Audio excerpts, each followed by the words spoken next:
오늘 성경 말씀은 베드로전서 2장 11절 12절입니다. 신약성경 379쪽입니다.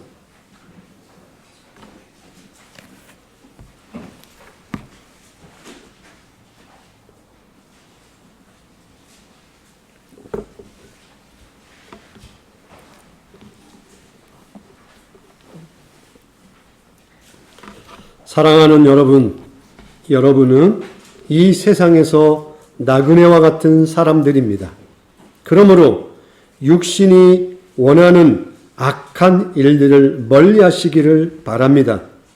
이런 것은 영혼을 대적해 싸우는 것들입니다. 여러분 주위에는 믿지 않는 자들이 많이 있습니다. 그들은 여러분이 잘못 살고 있다고 말할지도 모릅니다. 그러므로 착하게 사십시오. 그들이 여러분의 선한 행동을 보고 그리스도께서 다시 오시는 날에 하나님께 영광을 올려 드릴 것입니다. 아멘. 오늘 말씀의 제목은 나는 복음을 담아내는 그릇입니다 라는 제목입니다. 자, 그릇에는 무엇을 담아요? 우리가 집에서 음식을 담죠. 그러면 여러분을 그릇으로 보라는 거죠. 그릇. 이 그릇은 오늘 성경에서 마치 무엇을 담아낼까요? 하나님의 말씀, 예수님, 다르게 표현하면 복음을 담아내는 거예요. 여러분은 그런 그릇이에요. 하나님이 여러분을 통해서 예수님을 이야기하고자 할 때 여러분이라는 그릇을 사용할 거예요. 여러분 그릇을 사용하지 않고서는 전하지 않으세요. 어떻게 보면 귀찮으실 텐데 귀찮아도 조금 부족해도 하나님은 여러분이라는 그릇을 사용할 거예요. 자, 요즘 여러분에게는 좀 모르겠어요. 어릴 때만 해도 우리 주일학교 보면 우리 이 친구만 우리 이만할 때 친구들은 막 전도해서 교회를 데리고 갔거든요. 네, 어른들만 전도를 하는 게 아니라. 그러니까 전도라는 말이 상당히 좀 뭐라고 할까요? 어려운 단어가 되었어요. 어른들도 어렵고 우리 친구들은 더 어려운 것 같아. 보니까. 다른 사람을 교회에 오라고 말한다는 자체를 생각 자체를 안 하는 것 같아. 보통 보니까요. 단순히 뭐 교회를 데려와라. 그런 의미에서 지금 전도를 이야기하려는 게 아니라 우리는 과연 내가 믿고 있는 이 믿음, 하나님, 예수님, 이 사랑에 대해서 이 사랑을 내가 품고 사는 사람으로서 그걸 없다고 생각하고 그와 무관하게 사는 사람에 대해서 어떻게 내가 보여지고 행동을 하는가에 대해서는 어른이나 우리 친구들이나 한번 생각을 해볼 필요가 있다는 거예요. 단순히 오늘 목사님이 여러분에게 뭔가 성경 말씀을 해서 나가서 전도의 친구 데려와. 어떻게든 데려와. 꼬셔. 그 말을 먼저 하려고 하는 게 아니에요. 오늘은 우리는 나라는 이 그릇, 하나님이 나에게 뭔가를 담고 싶어 하는데 이 그릇에 담겨지는 우리를 좀 돌아보고 싶은 거예요. 그러면 이 그릇을 보고 내가 굳이 나 뭐야 라고 말을 하지 않아도 상대가 충분히 그 사람과 대화하고 그 사람과 함께 밥을 먹고 그 사람과 함께 놀고 함께 눈을 마주치고 생활하면 그 사람이 담고 있는 게 보여지기 시작해요. 그 자연스럽게. 그런 의미에서 우리는 나라는 존재에 대한 좀 중요성을 오늘 오히려 해보자는 거예요. 아, 중요한 거구나. 나라는 이 존재가. 그래서 우리가 교회 와서만 이 시간부터 11시부터 12시까지나 또 15분까지만 내가 이 성경을 듣고 찬송을 부르고 예수님의 이름을 부르고 하나님을 부르는 이 시간만 하는 게 아니라 이 믿음의 내용이 아까 바깥에 나가서 어떤 형태로든 드러날 수밖에 없다라는 거예요. 그럴 때 과연 여러분이 믿는 이 믿음이 신앙이 사람들에게 그래, 저 친구는, 저 아이는 자기 안에 품고 있는 내용과 그래 일치하려는 삶을 살고 있구나. 그런데 그 삶이 나와 다르다는 것을 상대가 알게 되는 거죠. 근데 나와 다르네. 근데 그 다름에 대해서 상대가 질문을 할 수 있게 만들어주는 거예요. 그게 전도예요. 그게 전도. 주영이하고 나하고 같은 반 친구고 축구도 하고 독서 토론도 하고 똑같이 밥을 먹는데 주영이가 살아가는 또 삶에 이 커다란 어떤 그림이 나하고 다르네. 이게 상대가 시간이 가게 되면 자연스럽게 알게 된다는 거예요. 목사님은 예전에 시골에 살 때 처음에 목사라는 신분을 막 드러내고 주민들의 모임에 가지 않았어요. 그냥 안 믿는 할아버지, 할머니, 아저씨들 이렇게 들어가서 그냥 같이 생활을 했어요. 근데 그분들은 막 술을 먹고 막 하죠. 모임하면. 그런데 어떤 조금 젊다 하기는 아직 더 나이가 먹어 보이고 할아버지는 아닌데 좀 그때 시골에는 젊단 말이에요. 와서 자기들 모임에 항상 빠지지 않고 나와 앉아있고 뭔가 이렇게 한단 말이에요. 그러면 이분들이 생각할 때 저 사람은 뭐 하는 사람이지? 궁금해. 근데 그 궁금함을 어디서 발견하는 거예요? 자기들과 다른 말을 하고 어떤 다른 방향을 제시하고 그다음에 그 공동체 안에서 뭔가 불편한 일을 내가 하겠습니다라고 말을 하는 거에 대해서 저 사람은 왜 저런 걸 손해보는 일을 하지? 라고 하면서 물어본단 말이에요. 그러면서 뭐라고 해요? 저한테? 혹시 무슨 일을 하세요? 저한테 무슨 일을 하세요? 이 질문이 올 때까지 기다리는 거예요. 굳이 저는 목사인데요. 이런 말 할 필요가 없어요. 그럼 처음에 시골에서는 어른이 짱이단 말이에요. 젊으니까 막 무례하게 대하는 사람도 있어요. 막 함부로. 그러나 시간이 갈수록 좀 다르네. 저 사람이 하는 행동과 어떤 결정, 우리 공동체를 위해서 하는 어떤 일들이 그러면 처음에 어때요? 무례하게 했다가 나중에는 조심해서 존중하는 태도를 보여줘요. 그리고 나중에 목사님이래 라고 하면 그때 사람들이 예수 믿는 사람은 좀 우리와 차이가 있구나 라는 것을 알게 되는 거죠. 그럼 그렇게 시간이 지나가면 어떤 일이 벌어지느냐? 질문을 하는 사람들이 생겨요. 반드시. 왜 너는 우리와 다른 생각을 가지고 살아? 내가 봤을 때는 손해를 볼 것 같은데 그 이유가 무엇이야? 라는 질문을 하고요. 두 번째는 나는 이 문제가 해결되지 않아. 당신은 나와 다른 삶의 어떤 목표를 가지고 사는 것 같은데 이 문제를 어떻게 생각합니까? 라고 질문을 해요. 좀 어렵네. 여러분에게는 그런 질문을 하는 아이가 있으면 그 아이는 이미 뭐라고 할까요? 여러분 레벨에서는 다르겠지. 그러나 이런 질문을 조금씩 하게 된다는 거예요. 그러면 여러분에게 오늘 아주 간단한 걸 오늘 가지고 나왔어요. 어려운 걸 생각하지 않고 오늘은 아주 명료하게 간단한 걸 가지고 나왔는데 자, 먼저 이 안에는 주스예요. 먹을 수 있는 거 진짜로요. 아주 맛이 산뜻해요. 이걸 담아놓은 유리 이 용기도 예쁘고 주스 색깔도 예쁘죠. 맛도 먹어보니까 정말 맛있어요. 자, 이걸 누군가에게 따라줘야 돼요. 목사님의 컵을 2개 가지고 나왔어요. 하나는 큰 컵이에요. 하나는 작은 컵이에요. 이왕이면 큰 컵에 따라주면 좋겠죠. 많이. 근데 이 큰 컵에는 어떤 차이가 있어요? 저희 집에서 키우는 도리라는 강아지가 있어요. 이 컵. 도리 똥을 막 발라놨어요. 이 컵은 좀 작아요. 여러분처럼 크지 않을 수 있어요. 작아요. 작더라도 어디에 따라 마시고 싶어요?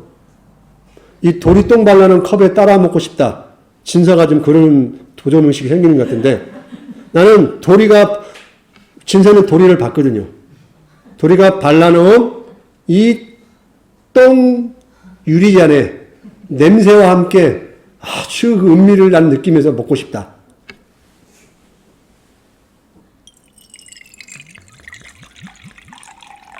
있어요? 분명히 많았죠. 아주 예쁜 용기에 색깔도 예쁜 주스에 맛도 아주 좋다고 했어요. 자, 여기에 따라 먹고 싶은 사람이 혹시 있어요? 나는 이런 데다 굳이 먹어야겠다. 없을 거예요. 일반적으로. 작아도 어디에 따라서 마시고 싶어요? 우리는 작지만 정말 깨끗하고 먹어서 병나지 않을 깨끗한 잔에 정말 아름답고 멋진 용기에 있는 맛있는 주스를 따라 마시고 싶겠죠. 그렇죠. 자, 영훈이 한번 이거 와서 마셔볼래요? 아니요, 이거 깨끗해. 이거 도리똥 아니야. 예. 자, 우리는 객관적으로 이 잔에 영훈이가 한번 먹어볼까요? 아니, 참, 고은이도 힘들어? 예. 쑥스러워 보는데. 자, 목사님 마셔볼게요. 아무 꺼리낌 없이 맛있고 상쾌한 맛이었어요. 자, 오늘은 목사님이 간단한 거라고 했잖아요. 마치 우리는 무엇 같다고 했죠? 처음에 제목에 하나님의 복음을 담은 그릇이라고 했잖아요. 나라는 그릇이 이렇다고 생각하면 어떻겠어요? 이 그릇에서는 여러 모습이 있을 수 있어요. 뭐 얼굴이 예쁘지 않다란 말을 하는 게 아니에요. 그 사람이 하는 말, 그 사람이 하는 사람을 쳐다보는 눈빛, 또한 그 사람과 함께 일할 때 보여주는 태도, 그 사람이 하는 생각, 그걸 다 말하는 거예요. 그러면 여러분도 친구들 사귈 때 저 친구와 같은 집에서 살지 않아도 1년 지내보고 2년 지내보면 그 친구의 느낌이라는 게 있잖아요. 그렇죠? 함께 밥을 먹고 싶은 친구가 있죠. 저 친구와는 같이 밥 먹어도 재밌고 놀러가도 재밌고 그런 친구가 있잖아요. 근데 어떤 친구는 어때요? 마치 나에게 이 잔에다 따라 마시라 하는 것처럼 편하지 않는 사람이 있다라는 거예요. 그 사실이죠. 예. 그러면 우리가 하나님을 믿고 하나님을 사랑하고 하나님을 믿는 어린이라고 말을 할지라도 나라는 이 그릇이 이렇게 된다면 어때요? 내가 하는 이 내용물을 아까 마시고 싶지 않겠죠. 내가 아무리 이 좋은 용기에서 색깔이 예쁘고 향도 좋고 냄새도 좋고 너무 영양분도 많을 것 같아. 따라준다고 한들 이 컵에다 대고 입을 대고 마시고 싶겠어요? 그렇지 않죠. 오히려 내가 저 물을 먹었다가 저 주스를 먹었다가 해를 당할 것 같은 마음이 들지 않을까요? 오히려 신뢰가 안 되는 거죠. 그래서 우리는 어른이라고 해서 아무것도 할 수 없는 게 아니라 여러분도 여러분 자리에서 이 그릇의 모습을 보여줄 수 있는 사람이에요. 똑같이. 그러면 어떤 모습을 좀 보여주면 좋겠는가? 저는 먼저 긍정적인 좀 말을 하는 태도를 보여주는 어린이들이 됐으면 좋겠어요. 세상에 좀 긍정성을 가지고 여러분이 살아가는 말에 긍정적인 생각과 태도와 밝음을 여러분에게 보여주시는 사람이 됐으면 좋겠어요. 주영이가 있음으로 말미암아 이 자리가 긍정성, 밝음, 함께하고 싶은 따뜻함, 이런 태도가 머물 수 있는 사람으로 변했으면 좋겠어요. 그럼 그러기 위해서는 무엇부터 변하겠어요? 목사님은 참 어려운데 이 말하는 게. 결국 긍정이라는 것은 외적으로 말을 통해서 나올 수밖에 없잖아요. 가장 큰 게 이 말. 어떤 일에 있어서 그 말은 뭐예요? 누군가를 먼저 비난하는 말을 끊는 거예요. 가장 중요한 거예요. 친구와 친구 사이에서는 비난한 말을 하지 않는 거예요. 조금 안 좋은 말을 들어도 나에서 딱 멈추는 거예요. 그리고 이 안에서 좀 더 나아질 수 있는, 서로를 좋게 볼 수 있는 긍정의 이야기를 하는 태도를 중요해요. 아주 간단한 거예요. 부정적이고 비난하는 말이 아니라 인정하고 상대를 도와주는 따뜻한 말을 하라. 그래야 그 사람이 말하는 예수님도 그렇게 보여질 거 아니에요? 평소에 비난하고 욕하고 짜증내고 인상 쓰는 사람인데 우리 예수님은 사랑의 예수님이 하면 어때요? 이게 안 맞잖아요. 뭔가. 두 번째, 이것도 여러분 어렵지 않을 것 같아요. 얼굴을 웃어줄 수 있었으면 좋겠어요. 누군가 이렇게 마주 보면 째려보지 말고, 저희 스승 목사님이 제발 째려보지 마라 항상 그러셨는데, 째려보지 말고 누군가 얼굴이 딱 마주치면 이렇게 표정을 긍정적이게 이렇게 눈으로 이렇게 한번 이렇게 해주듯이 밝게 이렇게 해주세요. 누가 쳐다보도 그냥 무표정, 그거 아주 부정적인 태도예요. 나는 뭐 원래 그래. 그게 아니라 사람과 사람 사이에 볼 때는 마주치면 이렇게 눈을 마주치고 긍정하는 눈빛을 꼭 해주세요. 그리고 아까 말, 표정, 세 번째는 사람에 대한 존중의 태도를 지금부터 배워야 돼요. 사람에 대한 존중의 태도. 항상 사람에 대해서. 그럼 어떻게 돼요? 이 말은 내 주변에 좀 약하게 보이는 친구들. 여러 신체적으로 약할 수 있고 여러 학업적으로 약할 수 있고 그 친구의 환경이 부족한 부분을 가질 수 있어요. 약해 보이는 사람에 대한 존중의 태도를 항상 가지고 있어야 돼요. 그 태도가 없으면 앞에 두 가지가 거짓말이 돼요. 왜냐하면 앞에 두 가지가 실제라는 것을 보여주는 것은 세 번째, 사람에 대한 존중의 태도에서 다 드러나게 되어 있어요. 우리가 하나님을 이야기하고 예수님의 사랑을 이야기하는데 사람을 존중하지 않는다. 그건 거짓말이에요. 있을 수가 없어요. 예수님이 이 땅에 오신 이유가 뭐예요? 사람 때문에 온 거예요. 강아지 때문에 온 게 아니야. 내가 이뻐하는 강아지. 사람 때문에 온 거예요. 사람 때문에.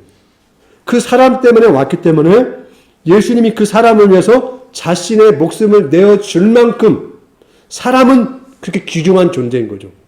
그런데 내가 예수님의 사랑을 이야기하면서 사람을 함부로 대한다? 그건 있을 수가 없는 거예요. 그래서 여러분 안에 사람에 대한 항상 존중하는 태도를 키워나가야 돼요. 그 마음을. 그러면 이런 사람은 어떤 사람이 되느냐? 우리 소위 이랬죠. 야, 누구를 만나면 에너지를 받아. 힘을 받아. 저 사람을 만나면 내가 힘이 내 빼앗기는 게 아니라 힘을 받아. 한 사람이 되는 거예요. 이게 에너지를 주는 사람이 되는 거예요. 그게 긍정적인 힘인 거죠. 그러면 여러분께서 그걸 통하여 비로소 예수님이 누구인가를 이렇게 탐험해서 상대에게 마시도록 하는 그릇의 역할을 하는 거예요. 이게 뭐냐? 복음이에요. 바로 이게 복음. 복음은 한자로 복복자의 소리 음자예요. 좋은 소식이야. 진짜 좋은 소식이 되는 거죠. 그런 의미에서. 여기다가 무슨 좋은 소식을 담아낼 수 있겠어요. 분명히 내용물은 좋잖아요. 아마 영양분을 따지면 여기에 뭐 비타민도 있고 철분도 있고 막 따질 수 있겠죠. 그렇게 많이 좋은들 이 개똥 발라놓은 유리잔에다가 먹으라고 아무리 내가 입에 대준들 그 사람이 먹고 행복하겠냐는 거죠. 그럴 수가 없는 거죠. 그러므로 우리는 이 성경을 기록했던 초대교회 성도들처럼 그들은 항상 사람을 염두에 두었어요. 가족, 친구, 이웃, 내가 함께 살아가는 이 공동체에 내가 좋은 그릇이 되어서 그들에게 마치 그러니까 엄마가 음식을 차려주듯 그런 삶의 모습을 자기의 표정, 말, 사람과 관계 속에서 보여줬다는 거예요. 이건 여러분이 평생 잊지 말아야 할 내용이에요. 예수 믿는 여러분이 비호감이란 말 들어봤어요? 비호감 사람이 되면 돼요? 안 돼요? 그러면 안 되죠. 완전히 나는 매력적이야. 그렇게까지 우리가 보일 필요는 없어요. 그러나 저 사람은 깨끗한 그릇인데 밝아. 함께 있으면 내가 해를 받지 않아. 라는 정도는 가지고 있어야 돼요. 그렇게 살았으면 좋겠어요. 그렇다면 우리는 하나님이 보시기에 소중하고 아름다운 삶을, 생활을 잘하는 어린이가 될 수 있다고 생각합니다. 그러므로 이 복음, 좋은 소식을 말로가 아닌 나라는 전체 이 그릇을 통하여 예수님을 잘 담아서 우리 친구들에게, 이웃에게 한번 소개해보는 여러분이 되었으면 좋겠습니다. 이상입니다.